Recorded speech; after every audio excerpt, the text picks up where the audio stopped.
They only remembered him as Miller. First name? No one could agree. John, Joe, Jeff? The HR paperwork had it as James Miller, but even that might have been fake. He was a janitor. That's all anyone really knew. He worked the graveyard shift at Bastion Reserve Bank in downtown Chicago, midnight to 6 a.m., Monday through Friday. Never late, never early. Didn't talk, didn't eat on site, didn't make jokes with the security guards like the others. No criminal record, no family on file, no emergency contact, just a social security number, a background check that came back clean, and a fingerprint scan that matched, somehow. He'd been there exactly 318 days when it happened. The heist. On a cold February morning in 2024, Miller's shift ended as usual. He signed out at 6:02 a.m. By 7:15 a.m., the bank's systems reported a massive internal discrepancy. $10.20 million, gone. No alarm had been triggered, no doors breached, no safe compromised, no vault code entered, no cameras disabled, gone, vanished, digitally erased. The FBI was called by noon. By midnight, they were stunned. The vault hadn't been opened, but the transactional reserves, kept in an ultra-secure internal system called CodeLock Core, had been siphoned in under 6 seconds.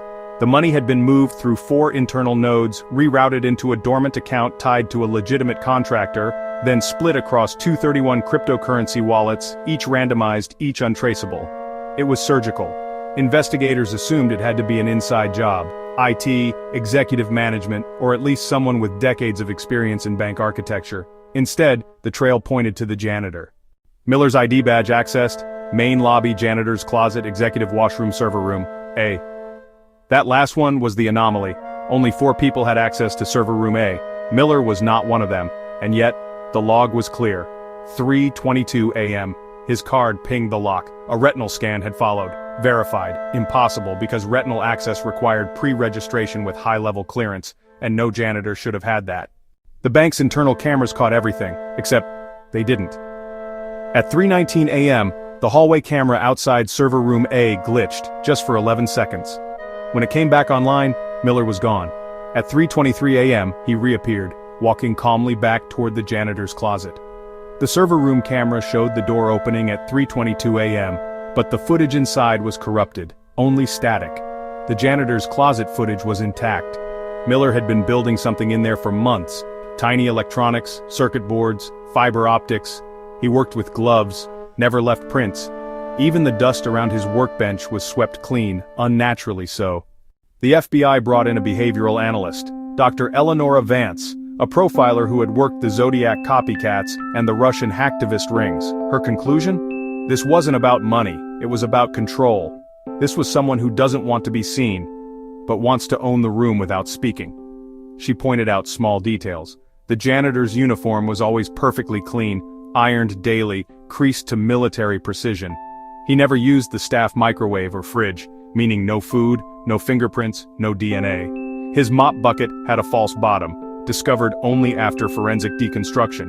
Inside, a prototype data relay module, built from parts that didn't even exist on the market yet. You're not dealing with a janitor. You're dealing with an obsessive polymath with an antisocial disorder and possibly synesthesia. Retinal logs don't lie. The scan that opened server room A was not a hack, it was real biometric data. The retina used matched a VP named Lawrence Chung who was asleep at home during the incident. 2 days later, Chung went missing. His body was never found. In his condo, police found a jar in the freezer. Inside, a human eye, cleanly removed, preserved in saline. DNA confirmed it was Chung's. The scan wasn't spoofed. Miller had physically used the man's eye to bypass the lock. That's when the case officially went from cyber-heist to psychological horror. The name James Miller was a fabrication. Social security number issued to a deceased veteran in Oregon. Fingerprints reconstructed, meaning they'd been burned or surgically removed, then implanted artificially. Face recognition matched no global records. No birth certificate, no DMV photo, no tax filings. It was as if he had never existed, until he wanted to. Dr. Vance suggested a new possibility. Miller wasn't just a thief. He was a ghost hacker, a breed of technocratic savant who trains their entire life to become a cipher in society. Invisible, adaptable, untouchable, and perhaps obsessed with erasure. In the executive bathroom, which Miller cleaned nightly, agents discovered a hidden message behind the mirror. Written in microscopic type with UV-reactive ink, "To delete yourself is to become real. Visibility is a prison. You love your walls, I prefer exits." The message was signed with a symbol, not a name, just a perfect black circle with a single diagonal slash. No origin, no code match. Dr. Vance returned 6 months later, unable to let go of the case. She had discovered 7 anomalies in Miller's nightly routine, pointing to potential breadcrumbs left behind. A janitor's badge encoded with an unknown 64-bit hash. His mop bucket wheels always squeaked at 2:47 a.m., never sooner, never later. The air vent above server room A had micro-scratches consistent with infrared laser use. One light bulb in the hallway was replaced weekly, by hand, even though it worked. A piece of gum, always orbit spearmint, always in the far left urinal. An origami crane folded from deposit slips, placed behind the fire extinguisher. A message left on an old dot matrix printer in the mailroom that read, "The floor is just another ceiling." In 2025, nearly a year later, a single transaction was flagged in Reykjavik, Iceland. A crypto wallet associated with the heist moved 0.0001 BTC to a digital address linked to an obscure website, blackfloor.is. The site was a plain black screen with one field, type password, no login prompt, no branding, just darkness. Cybersecurity experts tried brute force attacks, cross-referencing encryption strings, language models, even old-school ciphers. Nothing worked. Until a 14-year-old girl in Estonia typed a phrase she saw in a Reddit thread about invisible architecture. "The floor is just another ceiling." The site opened. Inside, a single video. It was grainy, black and white. Surveillance footage from a mirror. The executive bathroom.